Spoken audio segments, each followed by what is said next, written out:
Big Snake. The settlement they ran into was hidden by a thick wall of pines. At first glance it looked deserted, but scouts were camouflaged among the trees, dirty, ragged, impossible to tell if they were kids or grown men. Sapiens for sure. The perfect spot for an ambush, the Neanderthal said. Stop being paranoid, the man with the face like a shriveled apple snapped. We gotta haul ass. Now, the Neanderthal insisted. Coward, the wrinkled man barked. A second later, the snow was soaked in blood. 2 members of the group lay on the ground, skewered by javelins. The second volley came from closer range, on a lower, flatter trajectory. 2 more dead on the ground. One of them was the man with the face like a shriveled apple. The Neanderthal bolted. He zigzagged through the trees, dodging branches and roots, and took a path that climbed up through jagged rocks and tangled brush.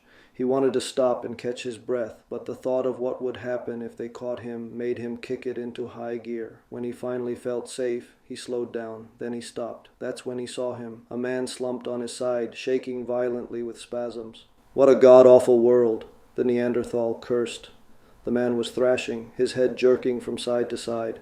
His face was twisted into a monkey-like grimace while his body was rocked by uncontrollable shakes. He was having an epileptic seizure. The Neanderthal walked toward him, watching him closely. The man had a hollowed-out face and hair tied in mangy pigtails.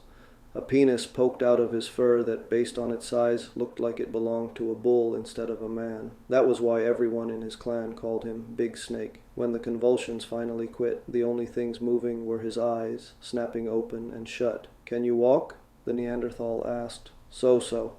Big Snake replied, trying to get up. Don't tell me you want me to carry you, the Neanderthal snapped. God damn it, Big Snake muttered. I'm doing my best, considering the shape I'm in. Is your camp far? The Neanderthal asked. Big Snake shook his head. No. When they arrived, the Neanderthal could tell right away that a protection ritual was going on. The group's shaman was moving with a solemn stride, chanting a persistent dirge as he headed toward a wide circle of stones. Behind him, a line of followers trailed with total devotion, like they were following a god in the flesh. Inside the circle, offerings were laid out with care, plenty of food and other gifts for the wandering spirits. Tonight we party, Big Snake said. There'll be dancing, singing, and we'll all wear masks. Why the masks?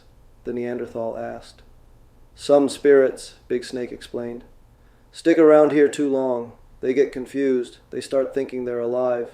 You gotta scare them to make them go away. Sounds like a load of crap to me, the Neanderthal muttered.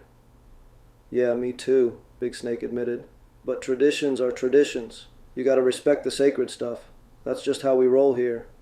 If you're happy, I'm happy, the Neanderthal concluded. Deep into the night, right at the moment when the wandering spirits were said to appear, everyone started dancing and singing. Their faces were hidden behind bizarre masks carved from wood, reflecting the firelight and multiplying dancing shadows across the clearing.